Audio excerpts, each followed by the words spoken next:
দেখো সিমেন অ্যানালিসিস নিয়ে তো আমি আগেও বলেছি, এবার আমি বলছি যে সিমেন ভলিউম বা বীর্যের পরিমাণ এটা কি ম্যাটার করে ইনফার্টিলিটির জন্য? তো আনসারটা এক কথা ইয়েস এবং নো।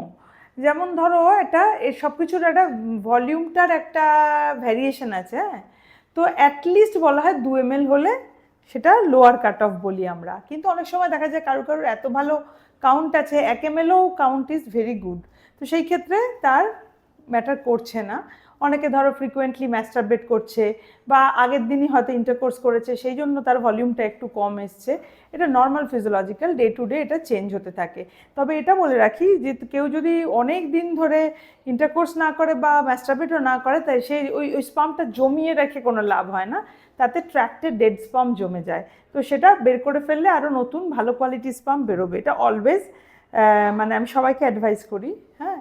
এবং কিন্তু যদি কম ভলিউম হয়, ধরো অনেকের ইনফার্টিলিটি আছে যাদের, যে স্পেশালি মেল ইনফার্টিলিটিগুলোর জন্য বলছি, তাদের হয়তো অনেক সময় খুব, কেউ বলে আমার খুব পাতলা বেরোচ্ছে বা খুব কম বেরোচ্ছে, হ্যাঁ সেক্ষেত্রে এটা কারণ হতে পারে। অতএব ইনফার্টিলিটি স্পেশালিস্টকে দেখাও, একটা টেস্ট করে দেখো তাতে সিমেনের স্পার্ম কাউন্ট কী আছে। যদি কাউন্ট খুব ভালো থাকে, নাথিং টু বি ওয়ারিড।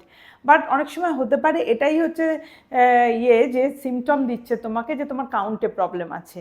তো দেখা গেল কাউন্টে একটাও স্পার্ম নেই, অ্যাজুস্পার্মিয়া। এবার অ্যাজুস্পার্মিয়া যদি কেউ হয়, কারোর যদি ট্র্যাকটায় ব্লক থাকে, তাহলে তার ভলিউমটাও খুব কম আসে, কম ভলিউম, তাতে একদম স্পার্ম নেই। সেই ক্ষেত্রে তোমার আমরা বলি অবস্ট্রাকটিভ অ্যাজুস্পার্মিয়া হওয়ার চান্স অনেক বেশি। আবার কারু ক্ষেত্রে হয়তো ভলিউম ঠিক দিচ্ছে কিন্তু স্টিল কাউন্ট জিরো, সেই ক্ষেত্রে এটা হয়তো নন অবস্ট্রাকটিভ কজ হতে পারে, মানে সেখানে কোনো বাধা নেই কিন্তু স্পার্ম তৈরি হচ্ছে না ভিতরে।